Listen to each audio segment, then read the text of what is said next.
In the midst of, ramdam mo yung physical pain, yung heartache, alam mo yon, yung inis kasi yung mga tao nakapaligid sa'yo, parang hindi ka naintindihan. God sees all of that.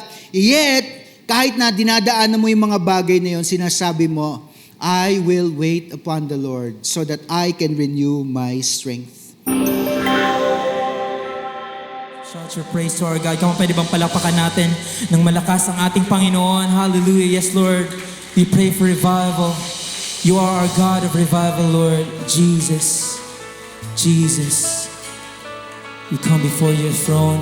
We worship you in spirit and in truth, Lord God. Because you are worthy of all adoration. Hallelujah. Hallelujah. Come, we'll lift up his name.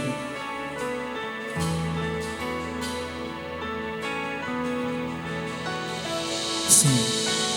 All I know, your love is like an overflow, immersing me from head to toe. You won't let go. My God, so great. You mend every tear my heart sustains. Even before I knew your name, you made a way. Come on, every voice in this place. My soul sings, holy is the Lord. Oh, yesterday, today, forevermore, I will sing your praise. Jesus is your name. Oh, hallelujah. Holy, holy is your name. All together now. Now unconcealed, search me, Lord, and hear my heart's appeal. In awe of you, my spirit is. Oh, we sing of your love forever. Your love reveals. Sing it out. My soul sings, holy is the Lord. Yesterday, today, forevermore, I will sing your praise. Jesus is your name. My soul sings, sovereign is the Lord. Eternally you are faithful, endless are your days. Jesus is your name. My soul sings, holy is the Lord. Yesterday, today, forevermore, I will sing your praise. Jesus is your name. My soul sings, sovereign is the Lord.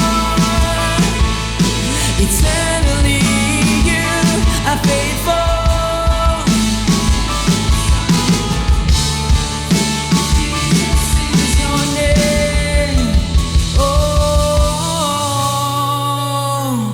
we'll lift the name of Jesus, the powerful name of Jesus.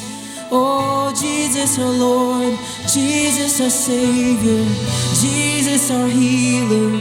You are my God. Oh, come on, church, if you have a testimony, just sing it with your mouth. Come on, make it loud and say, Jesus, faithful and just, you never give up. Your love is a flood. You're so good to us, Jesus, faithful and just, you never give up. Your love is a flood. You're so good. Come on, shout it out. Jesus.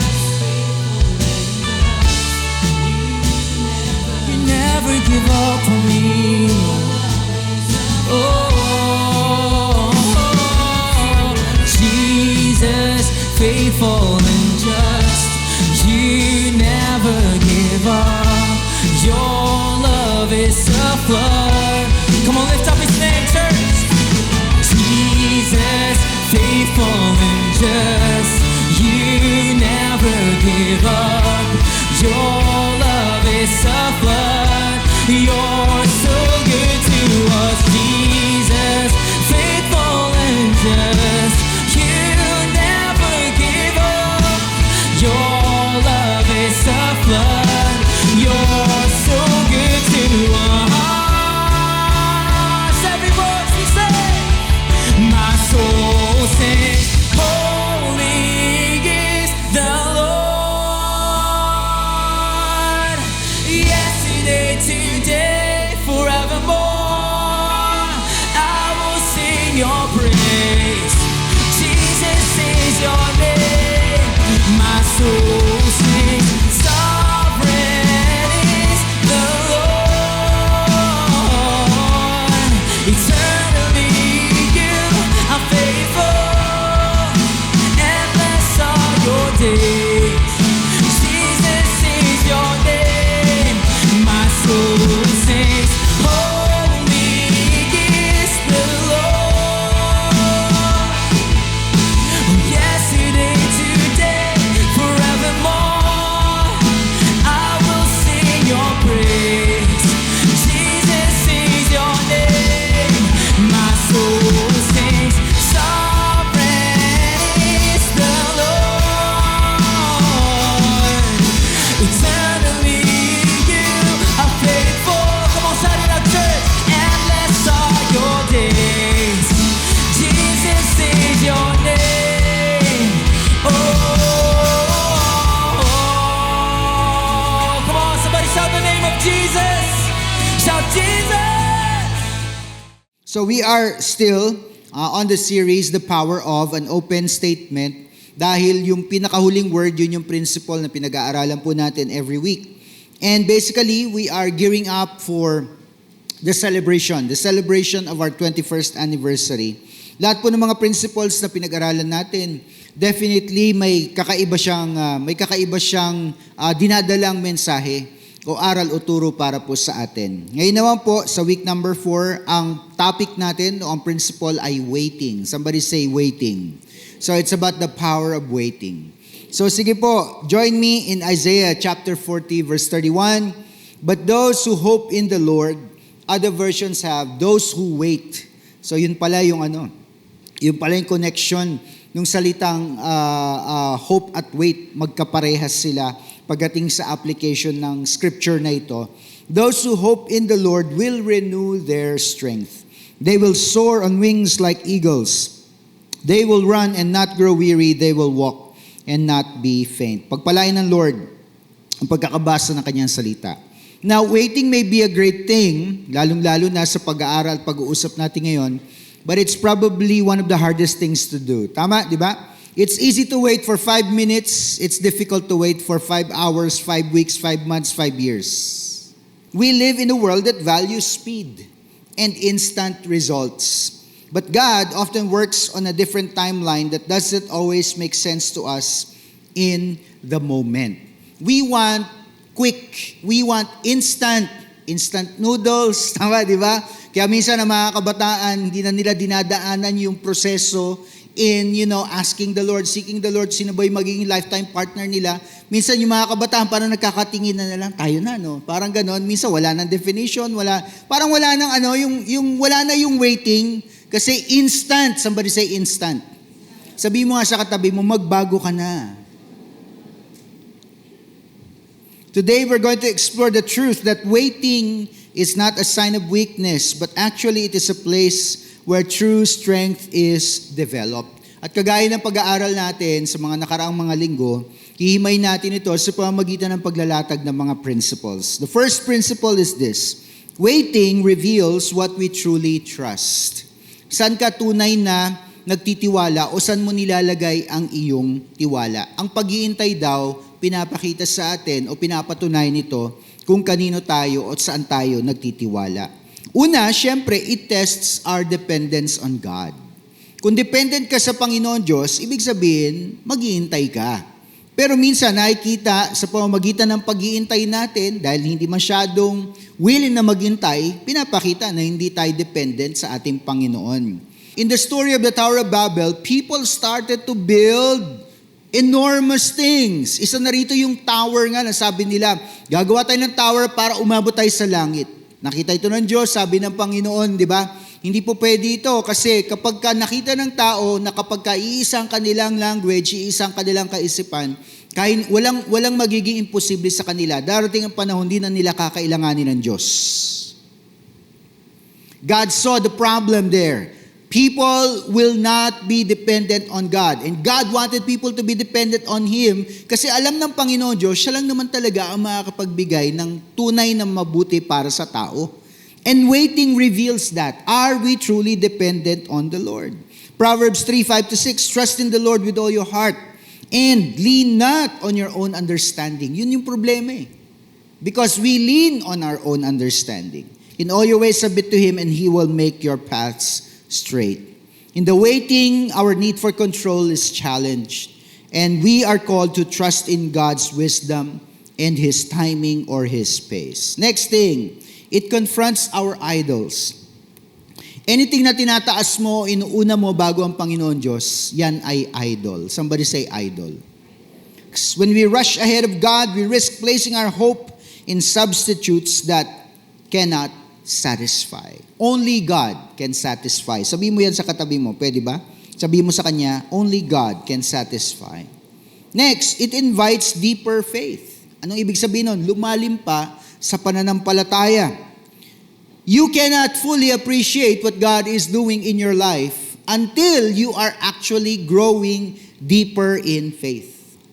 So, when you wait upon the Lord, sabi rito, God is inviting you to a deeper walk with Him. Psalm 27 verse 14, wait for the Lord, be strong and take heart, and wait for the Lord. Number 2 principle under the power of waiting. Waiting is not inactivity, but it is actually preparation. When you are waiting at a shed, kasi paparating yung bus or yung kung ano man, di ba? Let's say it's a terminal, transport terminal, and people ask you, anong ginagawa mo? Wala, naghihintay. Usually that's our thinking, di ba? That waiting is doing nothing except for waiting. Pero mga kapatid, waiting on the Lord is not inactivity. Hindi ibig sabihin na dahil naghihintay ka, hindi ibig sabihin na walang nangyayari. In fact, ang daming nangyayari na hindi natin alam. O dapat matutunan mo na pag ikaw ay nasa panahon ng paghihintay, you have to learn to be able to conduct yourself in a way that benefits you in the time of waiting. Bakit? First thing, God prepares us in hidden places. Ang example natin dito mamaya is si David. May mga pagkakataon, hindi ka kagad nilalagay ng Lord dun sa sitwasyon kung saan maaring harapin mo ang isang pagsubok, ang isang hamon, o ang isang laban para pag nagtagumpay ka, aangat ka sa susunod na level. May mga oras at panahon, tinatago ka muna ng Diyos. Nilalagay ka muna sa isang lugar kung saan pwede ka niyang kausapin, pwede ka niyang turuan. That is what God did for David. But God was actually at that time preparing him in a hidden place. Kaya nga, in 1 Samuel 16 verse 11, so he asked Jesse, si Samuel ito, are these all the sons that you have? Ito lang ba sila lahat? Sabi ni Jesse, hindi. Yung bunso. Nakuha niyo ba? Ganun ka insignificant during this time si David. Yung bunso, nandun, nag-aalaga ng sheep. Anong sabi ngayon ni Samuel? Send for him. We will not sit down until he arrives. So he sent for him and had him brought him. He was glowing with health and had a fine appearance and handsome features. Then the Lord said, anong sabi? Rise and anoint him. This is the one. Saka pala nalagay dun sa limelight si David. Pero bago yun, he was in a time of waiting. Maaring hindi nga niya alam, nasa period siya ng waiting . But he was doing exactly what God wanted him to do. God was preparing him. His years of obscurity, ibig sabihin, hidden from people's eyes, were not really God's punishment, but they were really God's preparation for a greater purpose. Next, Obedience in small things leads to greater things. Naniniwala ba kayo dyan? Look at the scripture.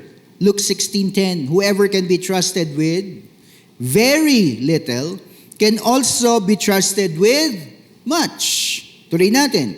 And whoever is dishonest with very little will also be dishonest with much. In the moment of waiting, in the time of waiting, may mga malilit na bagay na in-entrust sa'yo ang Panginoon. Pinagkakatiwala sa'yo ng Panginoon Diyos. If you do not learn to manage these things now, what gives you the idea that God will entrust to you bigger things later on?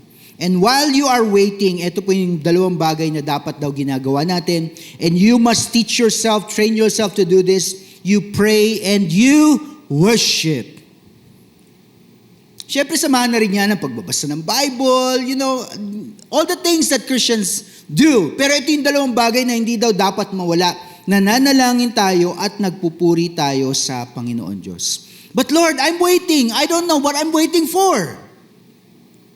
Hindi ko alam kung ano hinihintay ko. So ano yung dapat ko ipag-pray? Alam mo, yan ang value ng speaking in tongues. Kasi when you speak in tongues, it is not the physical self or the physical mind that communicates with God. It is the Spirit of God deposited in us that speaks to God. Ano ba nangyayari dun sa physical? Nagiging what? Instrument nung Spirit para kausapin si Lord. The only thing that you should be thinking about in that moment is God. So while you're waiting, pray and worship. Number 3, waiting strengthens us and not weakens us. Kasi sa totoo lang, first point, waiting produces endurance. Pag natuto kang maghintay at hindi ka nagko-complain, hindi ka nagagalit, hindi ka na-frustrate, may nade-develop na kakaibang character sa'yo. Positive yun.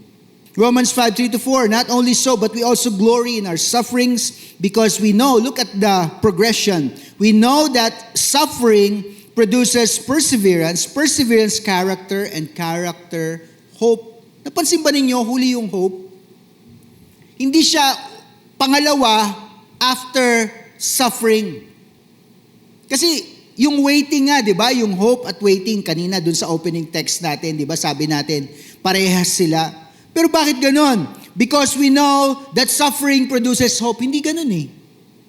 May progression. Sa series ng progression, nasa huli na yung hope. Bakit? Kasi kailangan mo na magkaroon ng character bago magkaroon ng tamang pag-asa sa Panginoon. God renews us while we wait. Definitely, alam ng Panginoon Diyos, kung ikaw ay in between, challenges or miracles, alam ng Panginoon Diyos na kailangan niyang i-restore kung ano man na nawala sa'yo. Kailangan niyang i-replenish ang mga bagay na dapat ma-replenish sa'yo. Or punuin ka, in the case of revival, di ba? Is God renewing you right now? Maybe because you are in a season of waiting. And lastly, under number 3, maturity grows through patience. So kagaya ng binasa natin kanina sa Romans, sa James chapter 1, verse 2-4, consider it pure joy, my brothers and sisters, whenever you face trials of many kinds. Sino naman in his right mind would be joyful kapag ka may trial? Wala. Pero yung paliwanag ang nagbibigay ng dahilan kung bakit daw natin gagawin iyon.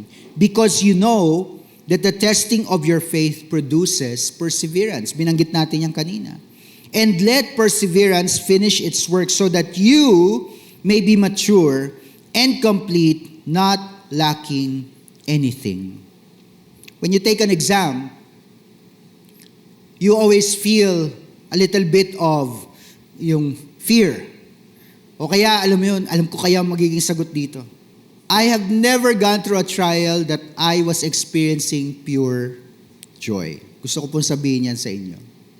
But, I can never discount all the lessons in hindsight na natutunan ko sa ibang mga sitwasyon, problema, o mga issues na dumaan. I cannot discount all of the amazing things na pinakita sa akin ng Panginoon. This is what I was doing during the time na umiiyak ka. This was what I was preparing you for in the time that you did not have the answers. This is what, I was preparing to give you in the time that you were so out of resources. Kasi during the time na dinadaan mo ang problema, you just cannot see those things. They are left to God to see. Na kay Lord na lahat yan. Pero tayo hindi natin nakikita. Kasi nga, gusto ng Panginoon na mabuild ang isang bagay sa atin, yung maturity. Ito ang anak ko na kaya maghintay. Ito yung anak ko na hindi nagtatantrums kahit na mayroong pinagdadaanan. We don't appreciate tantrums, right? Tama ba ako? We don't appreciate them. And definitely, God does not appreciate it when we throw tantrums. You pray to God, Lord, quiet my mind so that I can focus on you. Those are the things that God appreciates. In the midst of, ramdam mo yung physical pain, yung heartache, alam mo yon, yung inis kasi yung mga tao nakapaligid sa'yo, parang hindi ka naintindihan. God sees all of that. Yet, kahit na dinadaanan mo yung mga bagay na yon, sinasabi mo, I will wait upon the Lord so that I can renew my strength. Mga kapatid, maybe today, nothing significant is happening. Maybe nothing spectacular. Maybe you are in between breakthroughs or miracles. Pero alam mo ba na may pinoproduce ang Panginoon Diyos ngayon sa iyo? Kasi kailangan maging handa ka pag dumating na yung actual na blessing. Number 4, God is always working behind the scenes. First thing, His silence is not absence. In Habakkuk chapter 2 verse 3, for the revelation awaits an appointed time. It speaks of the end and will not prove false. Though it linger, anong sabi ng next phrase? Wait for it. Somebody say, wait for it. It will certainly come and will not delay. Kasi gumagawa nga si Lord eh. His silence simply means na, anak, ako to eh. Hindi mo to part. This is my part. So, dyan ka lang. It does not mean that I'm not doing anything. I'm doing something. Sometimes we think that God's delay is denial, not necessarily. Oftentimes, it is a timing that is based on God because He wants to bring something divine in our lives. His timing, next, is purposeful and perfect. We know the scripture, Ecclesiastes 3:11. Anong sabi? He has made everything beautiful in its time. Everything beautiful in its time. When we hear of young people not having the patience to wait upon the Lord, and they get in a hurry to be in a relationship, those of us who are older want to tell them, or kung hindi man natin gustong sabihin sa kanila, sinasabi natin sa kanila, anak, hindi mo kailangang magmadali pagdating sa relationship. Lalo-lalo na para sa ating mga Christians, we believe that God has a suitable partner prepared for us. Naniniwala ba kayo doon? However, sometimes because of passion, because of lack of experience, immaturity, minsan we see a lot of young couples right after college, pakasala ka tayo kaagad. Alam mo yun, yung wala basta para sa kanila, di ba? Pag-ibig, pag pumasok sa puso ni numan, hahamakin ang lahat. Masunod ka lamang. Kaya minsan, uso na rin ang mga teen pregnancies, right? Sa atin, tumataas din ang mga statistics pagdating dito. Why? Because they do not want to follow God's timing. O alisin na nga natin si Lord. Ayaw nilang sundin yung timing na sinasabi ng magulang nila. Though things have changed recently, and I wish, I had the mindset that young people have today. But here's what I've noticed. Not necessarily the young generation like the 20 and below, but those who are a little bit older, 25 and upwards, kakaiba na rin ngayon yung mga kabataan. I guess the generations somehow have changed. Ngayon yung mga kinakasal ko, nakabili na ng bahay, nakabili na ng kotse, mga ganun na ba yung mga kaisipan? Maugulat ka, sabihin, grabe, parang ready na kayo bago pa lang kayo kinasal, parang prepared na prepared kayo. Of course, not everybody is like that, right? Those are the people, those are the couples na pag kinakasal ko, I get to appreciate their stories. It's one of struggle kasi dinaanan nila yung mga pagsubok at hirap ng kanilang relationship. But now, you can see, it's in their eyes. Alam mo yun, it's next level readiness. What is that all about? It's timing. They followed a certain timing that now is beneficial for them. It's now, according to the Bible, it is beautiful in its time. But I've officiated ceremonies for young couples na, alam mo yun, nandun man yung fire, nandun man yung excitement sa kanilang mga mata. But you cannot help but think, oh boy, the challenges you will be facing. Hindi nyo alam sa puntong ito, yung mga bagay na sinasabi ninyo. Of course, we were actually the same. Di ba? Parang ganun kasi tayo, kahit tumira tayo sa bahay ng posporo.